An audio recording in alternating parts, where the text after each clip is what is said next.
My name is November Adley, and I was born in August. The way my dad tells it, the Connecticut nights were unusually cool that summer, and the day I arrived, our maple burst with color reminiscent of late fall, hence my name. He claims the leaves shone so brightly in the morning sun that it looked like our front lawn was on fire. Dad also says that's part of the reason I'm obsessed with the woods. I'm not sure there's any connection, but I enjoy the comfort of that story. A reminder of a time when the world was safe, and so was my family. The most disorienting thing about safety, my own in particular, is that it never crossed my mind before. My ex-CIA, now financial manager dad often tells me I'm too trusting, all the while shaking his head like he's shocked that we're related. Which I, of course, remind him is 100% his fault, since I've lived my entire life in the same small town with the same friendly people, who pose about as much threat as a basket of sleeping kittens. Dad argues that I want to believe people are good, and that while that's admirable, it's also not realistic. To which I ask him how it helps anyone to believe that people are bad. He claims that having a healthy sense of suspicion prepares you for every possible danger. But until now, it was all just a theory. And if I'm being honest, even yesterday, with Dad insisting there was an imminent threat to our family, I still wasn't convinced. Nope, there was absolutely nothing indicative of danger in my life until a few minutes ago, when I woke up in this medieval-looking parlor? I frown. A man I'm assuming is a guard stands against the wall next to me. He's staring forward, blatantly ignoring me as I consider the door. I push as hard as I can on the wrought iron latch and even throw my shoulder into the dark wood, but it doesn't budge. I let out a huff from the effort and scan the room.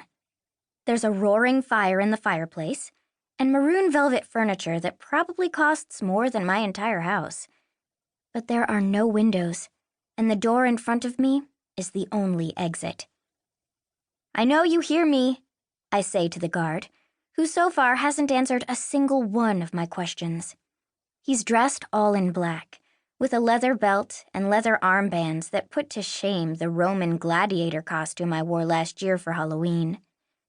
I toy with the idea of snapping my fingers in front of his face, but he's a good foot taller than me, and his arms are more muscular than my legs. He remains silent. I try another angle. "You know I'm a minor, right?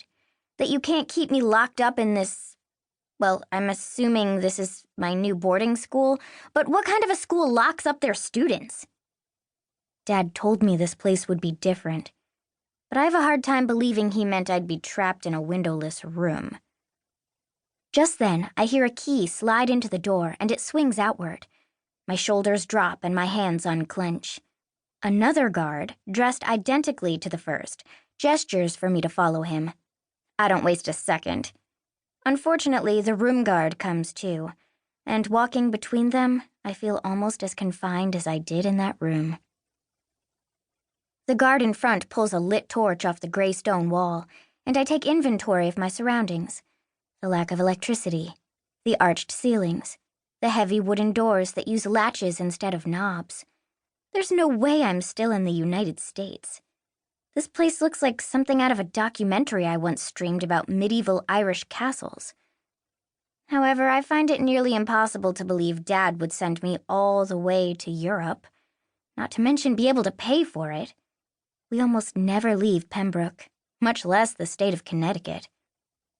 As we continue to walk, I notice impressive hanging tapestries depicting knights, royal courts, and bloody battles. It's also dead quiet. No sounds of people chatting or cars driving by. The hall has a distinct chill, and I pull the sleeves of my sweater down over my fingers for warmth. I have no idea what happened to the coat, gloves, and scarf I wore onto the plane. They weren't in the room with me when I woke up. We pass under an archway and ascend a staircase with worn, uneven stone steps. I count 2 landings and 3 flights before we come to a stop in front of a door patterned with iron rivets. The lead guard unlatches it, and warm air billows out.